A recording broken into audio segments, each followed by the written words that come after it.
नमस्कार, मैं Sumant. Welcome to prep IAS. चलिए शुरू करते हैं आज का डेली आंसर राइटिंग प्रैक्टिस।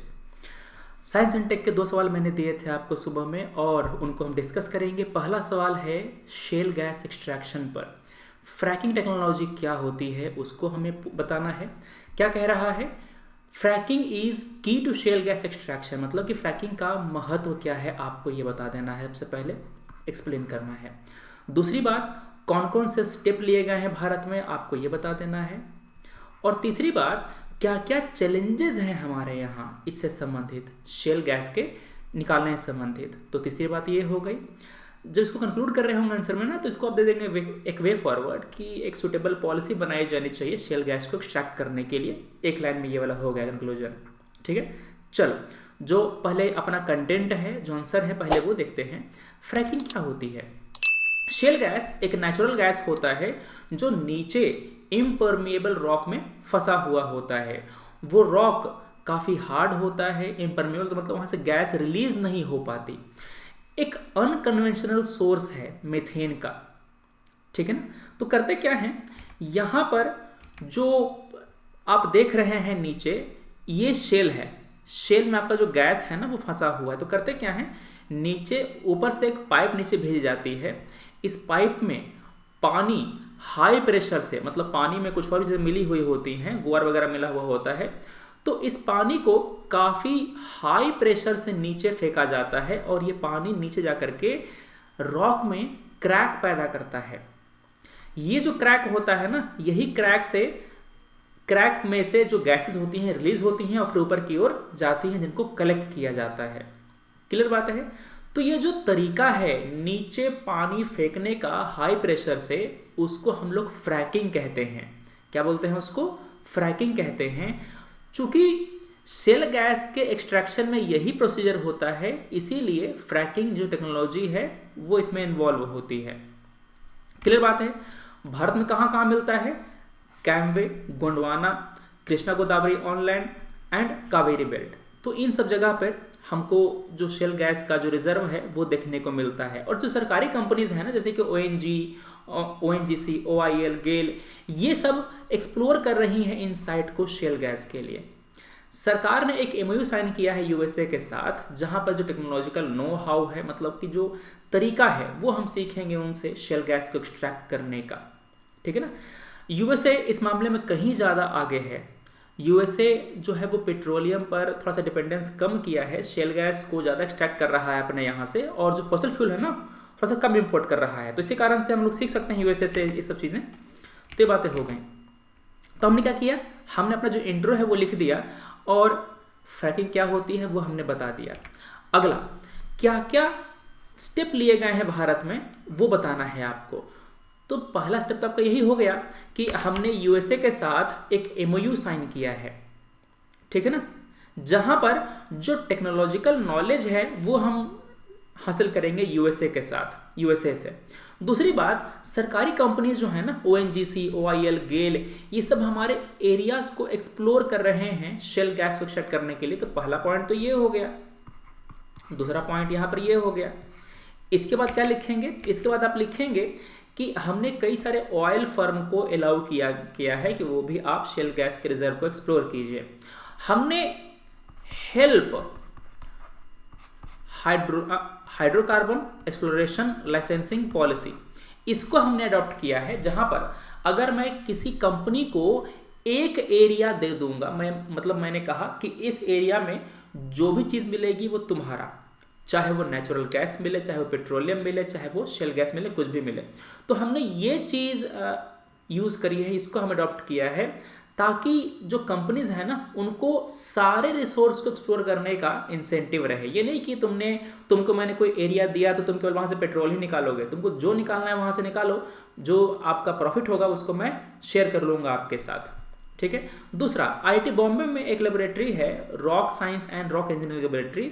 ये लोग डेवलप कर रहे हैं नई टेक्नोलॉजीज को, क्योंकि ये जो पूरा प्रोसेस है ना वाटर इंटेंसिव प्रोसेस है। पानी खूब खर्चा होता है इस फ्रैकिंग प्रोसेस में।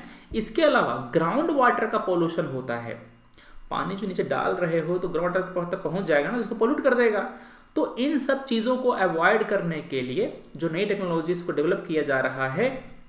दूसरी बात, हमारे यहाँ और कौन कौन से साइट हैं जहाँ पर शेल गैस मिल सकता है, इसको भी हम लोग एक्सप्लोर कर रहे हैं। तो आप ये सब पॉइंट इसमें लिख सकते थे। अब चैलेंजेस क्या क्या हैं वो देखो। अधिकांश कंपनी जो यहाँ पर एक्सप्लोर कर रही है, अधिकांश सरकारी कंपनी ही हैं, ONGC, ऑयल इंडिया, गेल, ये सब, OIL, ये सब, ठीक है ना। और ब्यूरोक्रेसी हमारे यहाँ काफ़ी ज़्यादा है, तो ये एक समस्या की बात है, रेड टेप।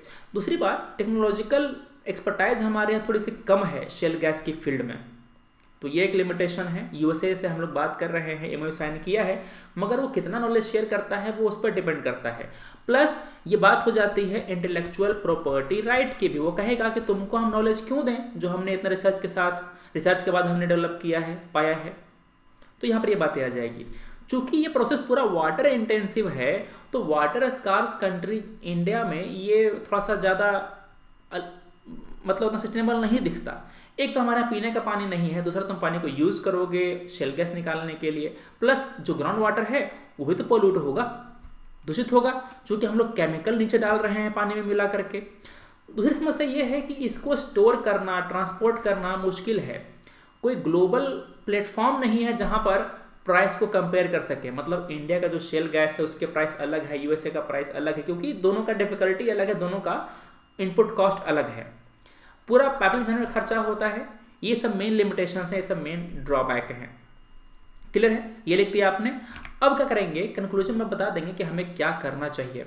लिख देना कि जो टेक्नोलॉजी है उसको डेवलप कीजिए, एक पॉलिसी है उसको डेवलप कीजिए जो कि वाटर कंजम्पशन को कम करे, जो वाटर पोल्यूशन है उसको कम करे। हो गई बात, खत्म हो गया इतना कंक्लूजन, ठीक है ना। चलो तुम्हारा जो आंसर है वो देखते हैं हम अब, ठीक है। ये आंसर रेनू का है, ये तो एयर पोल्यूशन का है, ठीक है, वो देखेंगे आगे। ये आपका फ्रैकिंग का है, ठीक है। Fracking is used to improve the flow of gas from formation that are difficult to access due to wrong composition. Fracking is the key to shale gas extraction because it reduced coal production, create job, energy security, increase etcetera, ठीक है। थोड़ा सा और बढ़िया intro हो सकता था यहाँ पे। सिंपल डिफाइन कर दो ना क्या होता है फ्रैकिंग। फ्रैकिंग प्रोसेस है जहां पर हम लोग पानी को हाई प्रेशर में नीचे फेंकते हैं शेल में, जो शेल को क्रैक करता है और शेल गैस को रिलीज करता है। हो गया एक लाइन में इंट्रो, एकदम क्लियर रखो चीजें, ठीक है। तुमने बना दिया फोटो, बढ़िया बात है।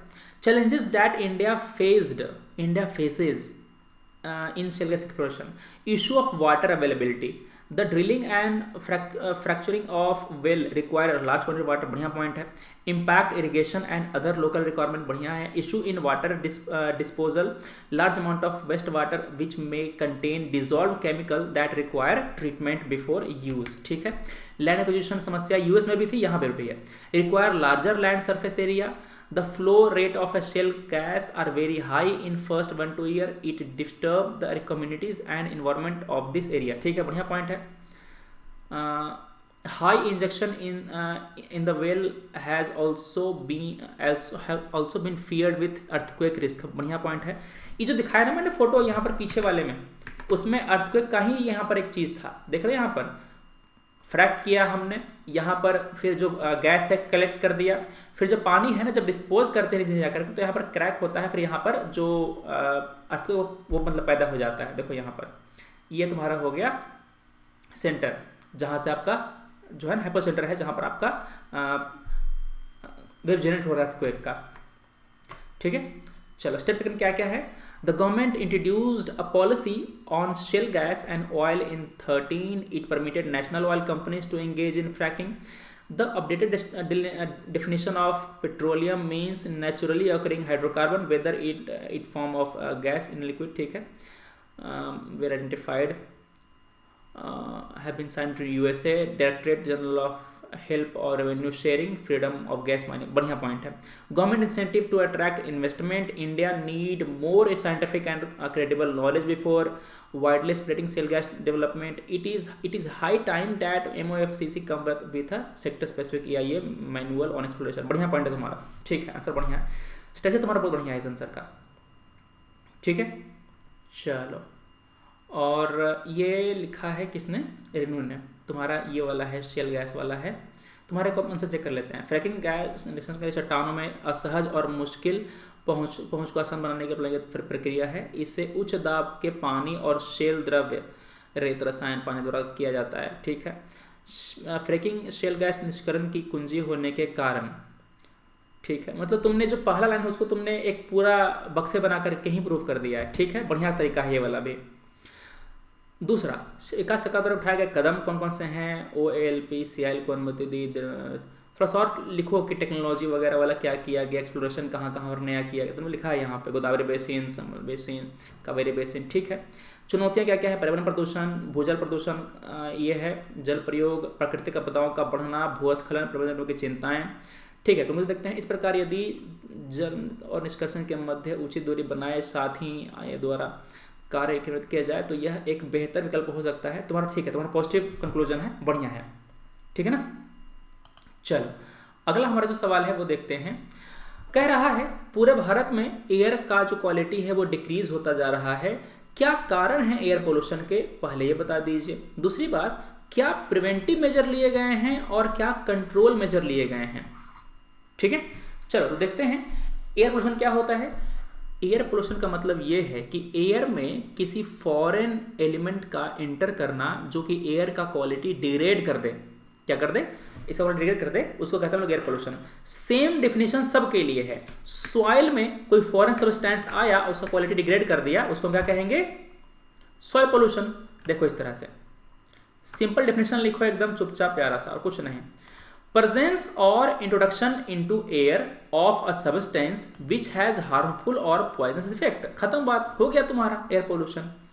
अब पूछ रहा है कि क्या क्या कारण है, तो या तुम लिख दो 1 2 3 4 पॉइंट के फॉर्म में, मगर ज़्यादा नंबर तो मिले जब तुम ऐसे लिखोगे। म्यूनिसिपल कारण क्या क्या हैं, एग्रीकल्चरल कारण क्या क्या हैं, इंडस्ट्री, डोमेस्टिक, ये सब कारण क्या क्या हैं। जैसे कि म्यूनिसिपलिटी से जो इंस्टॉलेशन है वो होता जा रहा है, अर्बनाइजेशन हो रहा है जहाँ से आपके पार्टिकल्स रिलीज होते हैं, uncontrol growth in human population. Agriculture से फॉरेस्ट फायर हो जाता है, जैसे कि उत्तराखंड में देखने को मिलता है, वोल्केनिक इरप्शन, ये अलग अलग है। ठीक है ना, ये थोड़ा नेचुरल में आ जाएगा, इसको अलग कर दो, नेचुरल में ये वाला आ जाएगा, स्टबल बर्निंग।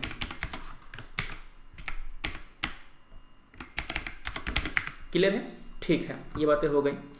दूसरी बात, फर्स्ट फायर तुम अलग कर दो, स्टेबल बर्निंग एक में रखो, ये मेन कारण हो गया। ठीक है ना, ये अलग ही कारण है, उत्तराखंड में होता रहता है फॉरेस्ट फायर।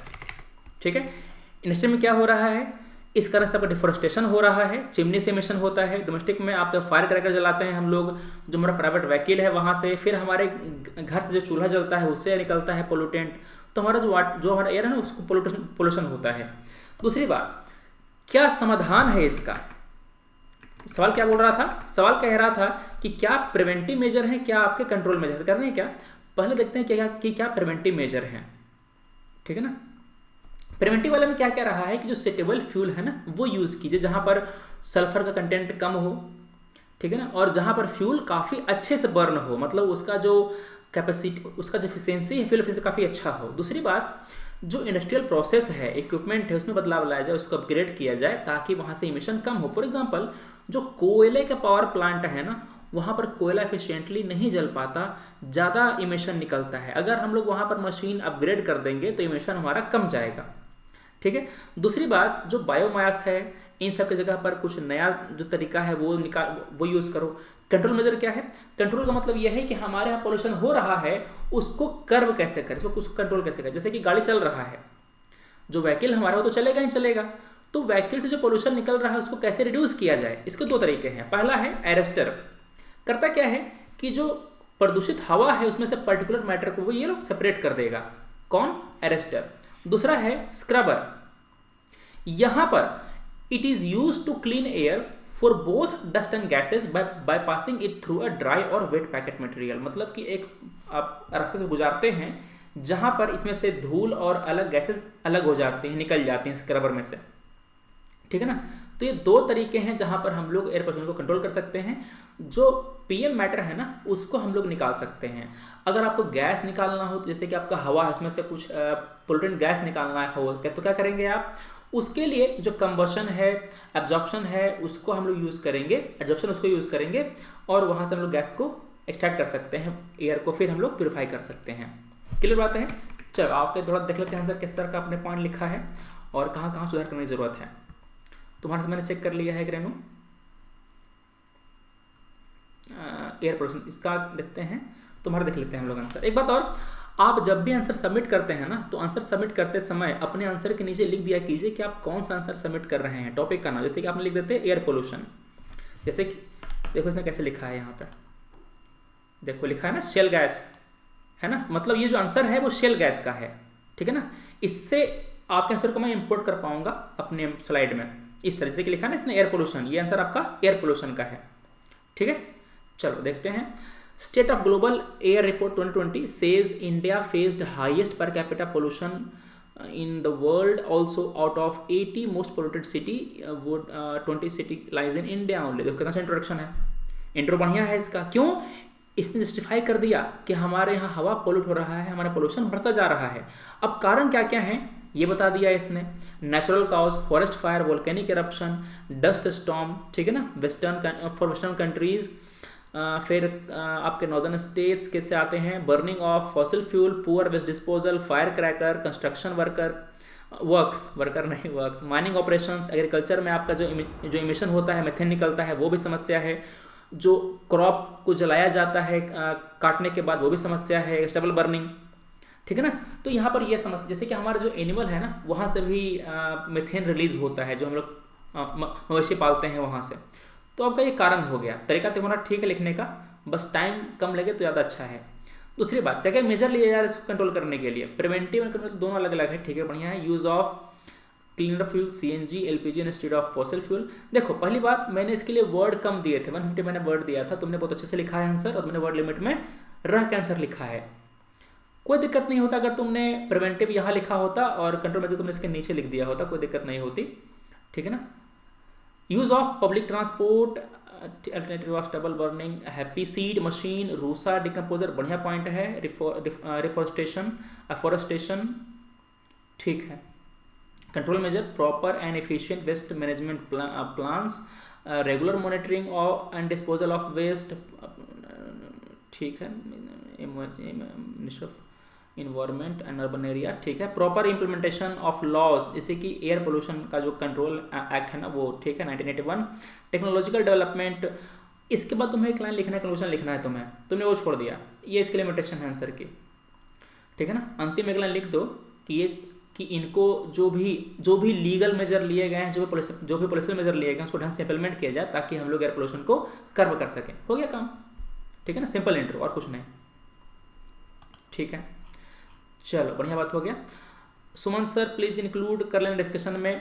देखो बात यह है कि शकुंतला तुमने यहाँ पर लिखा नहीं कि कौन सा टॉपिक का तुमने आंसर लिखा है, तो मैं बताना चाहता हूँ, प्लस तुमने मार्जिन नहीं छोड़ी है, मैंने तुम्हें बताया था, हमेशा बताता हूँ मैं, पेज को दोनों तरफ से मोड़ लो, पहले पेज को यहाँ से मोड़ लो, यहाँ से भी मोड़ लो, और दोनों तरफ मत लिखो, मार्जिन छोड़ दो उसको, ठीक है ना। बीच में लिखो, किस तरह से, इस तरह से, ये छोड़ दिया है ना, बाएं छोड़ा दाएं छोड़ा और अपना बीच में आंसर लिख दिया। होता क्या है ना कि जो मैं पॉइंट बोलता हूँ एक्स्ट्रा, वो तुम लिख लेना बाएं तरफ और दाएं तरफ जो जगह बचती है वहाँ पर, ठीक है। वैसे तुम्हारा ठीक है, तुमने पहले डिफाइन किया है, डाटा दिया है, बढ़िया बात है, और फिर तुमने कॉजेज लिख दिए हैं, एंथ्रोपोलॉजिक फैक्टर, गवर्नमेंट का स्टेप क्या क्या है यहाँ पर, प्रिवेंटिव कंट्रोल मेजर क्या लिए गए हैं, ठीक है। Clean air is the fundamental right of any species and citizen too, we all need to contribute, sir species में सिटीजन आ जाएगा, we all need to contribute toward making clean, fair and sustainable, ठीक है। Conclusion तुमने लिखा है, उसने नहीं लिखा था, बस ये अंतर आ गया इसमें, प्लस थोड़ा सा और सुधार करो राइटिंग में और प्रेजेंटेशन में, बाकी सब ठीक है ना। चलो फिर तुम्हें 2 सवाल कल मिल जाएगा और उसको लेके सबमिट करना, और जो मैंने बताया है कैसे लिखना है, कैसे सबमिट करना है, उसको देख लेना, दोनों तरफ छोड़ना है, और आंसर सबमिट करने के बाद लिख दो कि इसमें कौन सा टॉपिक का तुम आंसर लिख रहे हो, ताकि मेरे लिए आसानी रहो तुम्हारे आंसर को उठाना, ठीक है। चलो ठंड आ गई है, स्वेटर निकाल लेंगे अपने सभी लोग, क्योंकि मर्द को दर्द भले ना हो, ठंड लगती है, तो ये बातें हो गई। प्लस आंसर डिलीट लिखिए, छोड़ना नहीं आंसर को, और फिर मिलते हैं हम लोग कल अपने अगले वीडियो में। अच्छा लगे लाइक, खराब dislike. Thanks for watching, take care, जय हिंद।